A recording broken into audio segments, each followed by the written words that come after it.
It's time now for a look at the latest in local news. In the news this past Friday, Major League Baseball decided to pull the All-Star game out of the city of Atlanta due to the changes to Georgia's election laws, which were passed in the legislative session and signed into law by Governor Kemp.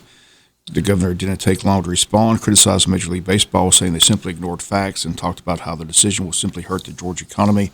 Here's part of the governor's comments over the weekend. Georgians and all Americans should know what this decision means. It means cancel culture and partisan activists are coming for your business. They're coming for your game or event in your hometown. And they're coming to cancel everything from sports to how you make a living.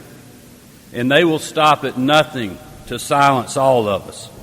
They don't care about jobs, they don't care about our communities, and they certainly don't care about access to the ballot box. Because if they did, Major League Baseball would have announced that they were moving their headquarters from New York yesterday. In New York, they have 10 days of early voting. In Georgia, we have a minimum of 17, with 2 additional Sundays that are optional for all counties in our state. In New York, you have to have an excuse to vote by absentee. In Georgia, you can vote absentee for any reason, and you can do it securely. It's easier to vote in Georgia than it is in New York. Even more ridiculous is that MLB didn't cite a single reason that they disagreed with the bill in their statement. Everyone standing here today, and those at home, know why. Because the facts and the truth don't support their narrative. It's because the Election Integrity Act expands access to the polls and ensures the integrity of the ballot box. Then why did MLB move the All-Star game yesterday?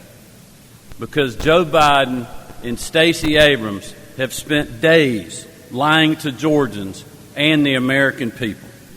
The truth is that Joe Biden hasn't read the bill, and Stacey Abrams is raising millions off the fake outrage that she has created. And again, those comments of Governor Kemp this past Saturday. Also attending the Saturday press conference was Georgia's Attorney General Chris Carr. Carr says when Georgia defends its new laws in court, it will be about the facts, and the Stacey Abrams standard will simply not apply. Here were some of the comments from the Attorney General Chris Carr. Anybody who actually reads this bill quickly sees that it strengthens security, expands access, and improves transparency in Georgia's elections.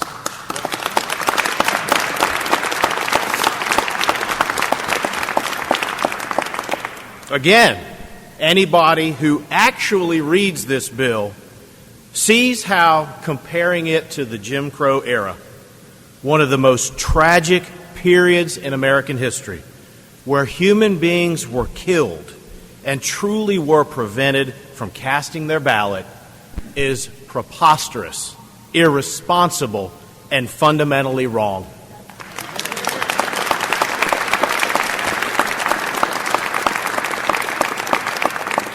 We actually diminish the horrors of Jim Crow when we compare the unjustifiable abuses of those times with a photo ID requirement that applies equally to everyone, to expanded voting hours across the state, and to the assurance that the public has access to our electoral process.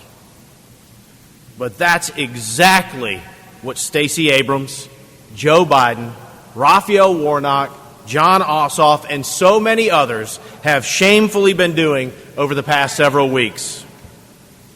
Every time Stacey goes on a late-night talk show, does a friendly podcast, or is a guest on MSNBC, every single word that she says is accepted as an undeniable fact. And that's also what many leaders in America are falling for right now, without doing their own due diligence. And it's not healing our nation, but further dividing us and causing real harm to real people, to real Georgians. And again, those comments of Attorney General Chris Carr. Major League Baseball has yet to release a statement on why they moved the game, and the GOP strategist Brian Robinson stated over the weekend that Stacey Abrams and the Democrats have simply united a fractured Georgia GOP party and rallied the Republicans back to Brian Kemp at a time when many had abandoned the governor. Ramos says Stacey Abrams couldn't have done more for Brian Kemp's reelection campaign if she had written him a $10 million check. Coca-Cola and Delta Airlines also have spoken out against the voting changes. Kemp says he will not be intimidated or silenced. Kemp says Major League Baseball, Coca-Cola, and Delta may be scared of Stacey Abrams and Joe Biden and the left, but he is not. Once again, MLB moving the All-Star game out of Atlanta. They haven't said where they're moving it to. It was supposed to be a big tribute to the career of Hank Aaron. MLB says that's still scheduled, but if that's the case, Milwaukee seems to be the only place to move the game. This is a major story all across the country. Economic impact of an All-Star game in Atlanta, they state, would be in the neighborhood of $100 million. We'll be back with more news after this word from our sponsor, the commercial messages, so please stay tuned. Wayne County Board of Education met Thursday in a call meeting to discuss their capital outlay projects, specifically the renovation of James E. Bacon Elementary and the building of a new track at the high school. Both projects have not even begun as of today, which board members Joe McPipkin and Bruce Harris are not happy about. Joe McPipkin referred to his notes from previous meetings, which indicated that both projects should have been well underway. His notes indicate the track would have been ready for track season. Here was Joe McPipkin's comments at the Thursday board meeting. Anticipated completion would be the summer of 2021. Kind of what you were saying, Bruce. I wrote this. I may be way out of line, but I'm going to read it, folks. And I think I'm more frustrated now than I was when I came in here. It's just what Bruce is saying. We're no further along. I got to thinking last night, trying to put in perspective about this delay in beginning the James E. Bacon project. So I did a little research, nothing scientific, but just for conversation. You Google and look up, one source stated the average home has gone up $17,000, while another source has gone up $25,000 in a year's time. We take the median range and just say homes have gone up $21,000. The average home's gone from 1,660 square feet in '93 to 2,422 square feet in 2015, so we'll use that too. According to one source, the average school building is 118,500 square feet. Is that close? This makes the school 49 times as large as the average home. So if a home has gone up $21,000 in a year, that means waiting 1 year has cost us $1,027,457. Now, I understand building material quotes are fluid. They're only good for about 30 days. But again, referring to my notes, we were told either by you or relayed by Dr. Brinson that those were some timelines. And it's just frustrating that here we are a year later. We had COVID and thought, wow, well, it's going to be a great time to get in there and get a lot done. And yet we hadn't even turned the shovel, no dirt. And again, those comments Thursday of board member Joe McPipkin. Architect Craig Buckley was on hand at Thursday's meeting. He says the work on the track is expected to begin a week from today. They're still waiting on the guaranteed maximum price from the state of Georgia regarding the James E. Bacon project. Buckley says they should have that within weeks, and the project should be underway shortly. Cost of materials continue to go up. Projected cost of the James E. Bacon project now around $17 million. Architect Buckley says pandemic is partly to blame for the delays, but have told board members that he's available to come to any meeting that they wish him to come to. He told them that he only comes when he's invited. He hasn't been to a board meeting in quite some time. Board still has to make some decisions on the James E. Bacon project, as there are add-ons to the project which are extra expense, one being a softball field, which would be at the site of the old board office, which is going to be torn down. Board has yet to decide if they want that softball field added to the project.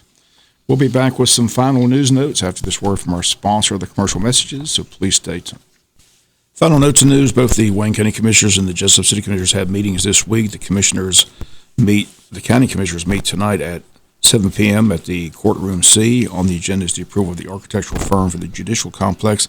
They emphasize it's the first step in a long process, but something the county believes is needed as security at the courthouses in downtown is a serious issue. Both the county met last Friday, and this past week, the administrator at Jefferson State Court invited Bennett at the City of Jesup's retreat, addressing the City Council, seeking their help in pushing a SPLOST 5 to help in the near future to help pay for the judicial complex, which will be centered around where the current downtown courthouse is currently located. Again, 3 architectural firms have sent in proposals. Tonight, the commissioners are expected to vote and approve which one of those firms will be in charge of the drawings and the cost estimates of the judicial complex. Other items on the agenda tonight: consider and approve changes to the health insurance, consider and approve resolution amending the fiscal year 2020 budget, consider and approve purchase of sheriff vehicles, and consider expenses of roads. Items with the commissioners, items with the administrator, all that set for tonight at 7 p.m. at Courtroom C. We'll have a full report for you tomorrow. And tomorrow night, the City of Jesup Commissioners set to meet tomorrow under new business, discussion of temporary staffing service, resolution of annexation of IDA property, executive session to discuss a legal matter, items with the city manager, items with commissioners, items with the mayor. That's set for tomorrow night at the Cracker Williams Community Center at 7 p.m. In time, sign up for the Upper County Landings Altamar River Run Excursion Canoe and Kayak. Again, the paddle will begin that morning, 8:30 a.m., April 17th at the Upper County Landing. Paddlers have the choice of 2 takeout points. The 11-mile paddle takes out at Pig Farm, Oglethorpe Landing. 16-mile paddle takes out at J.C. Landing. Registration is $10 per paddler prior to the event, $15 on the day of the event. Children 10 and under paddle for free with a registered adult. Altamar River Expeditions has canoe and kayak rental for $45 each. Contact them at 912-294-3604. Shuttles will be available from the takeout points, with shuttle leaving J.C. Landing at 8 o'clock and Oglethorpe Landing at 8:15 a.m. Registration forms available at the Jesup Train Depot. You go on their website, waynetourism.com. Again, online registrations available, which can be accessed through the Tourism Board website. Bring your hat, sunscreen, and stacked lunch. Enjoys a spring day on the Altamar River. Again, set for Saturday, April the 17th. That's going to do it for latest in local news. Sports comes your way in a few minutes. Bob Morgan said, have a great day.